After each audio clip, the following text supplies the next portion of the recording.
Welcome to Vintage Tech, the show where we talk about old technology that are popular, recognizable, obscure. Now, I need to talk about some things.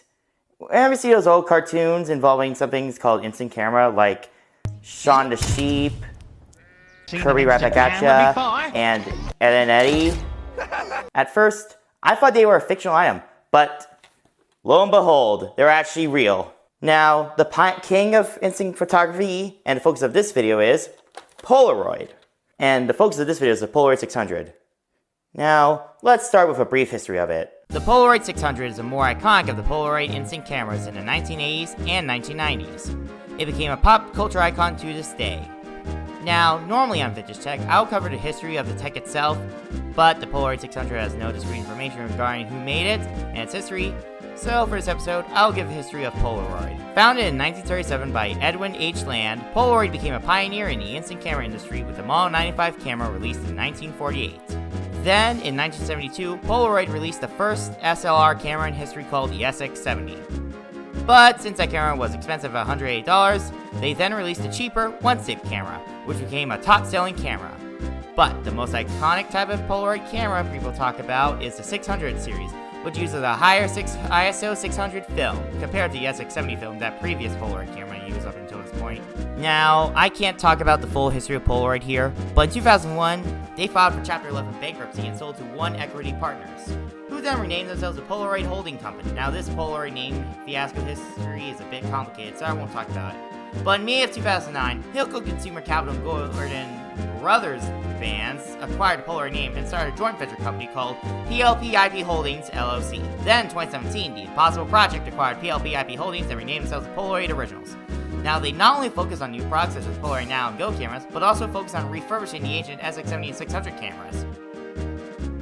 Yeah, the Polaroid name is confusing, but at least nowadays, the Impossible Project is now known as Polaroid Originals. Now, I think we can talk about the different editions the camera came in. Most people are familiar with this iconic design with the flash and such, but this design is not the first. Believe it or not, the first Polaroid 600 camera is a Polaroid one-step 600. That camera lacks a built-in flash and a close-up lens, although it does have an exposure correction under the lens though.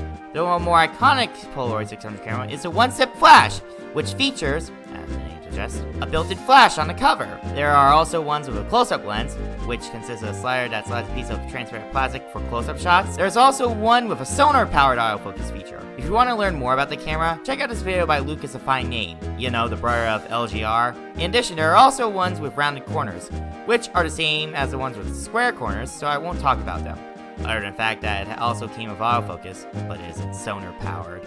A talking Polaroid camera, the 636, and the funniest one released had to be the Tasmanian devil-shaped camera. Did someone want to take a photo with me? Literally.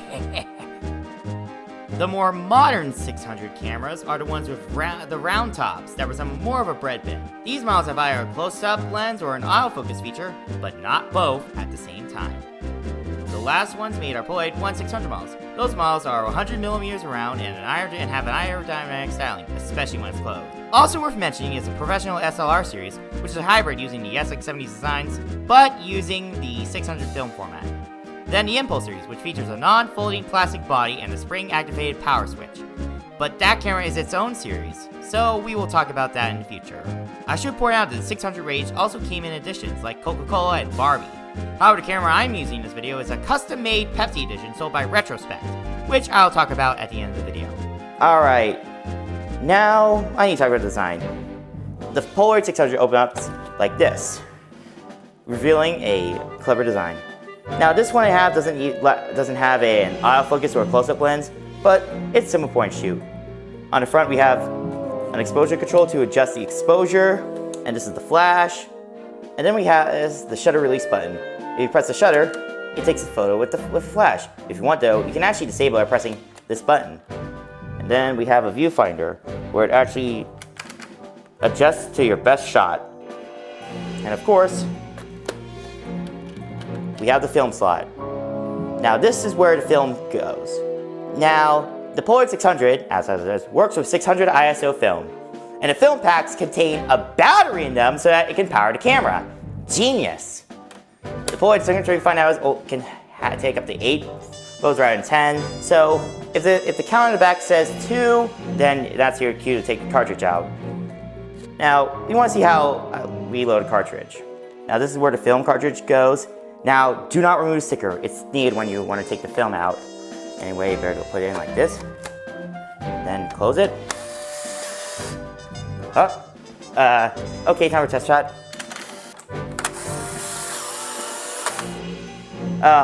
Well, that was a bit complicated. So,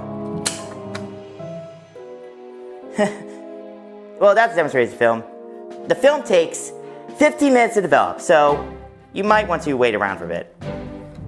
Anyway, with that said and done, time to go for a photo taking spree. Alright, my photo taking spree is finished.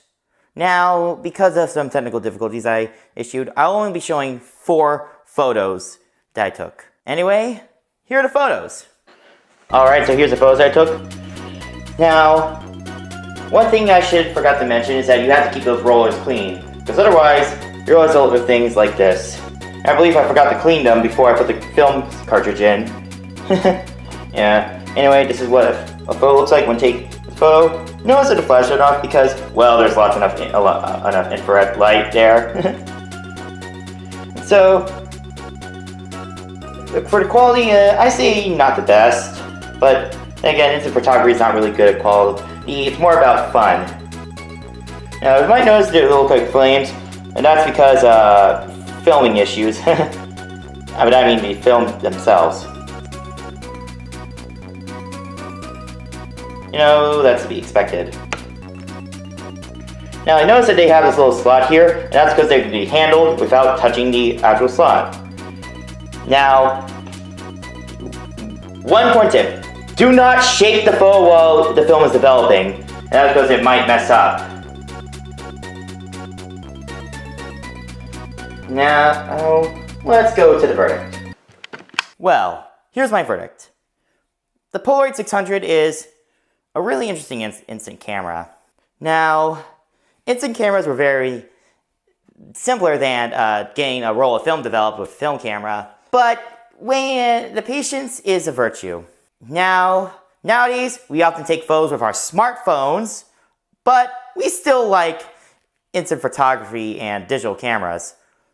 I'm more interested in the former, actually, even though I'm recording on camcorder.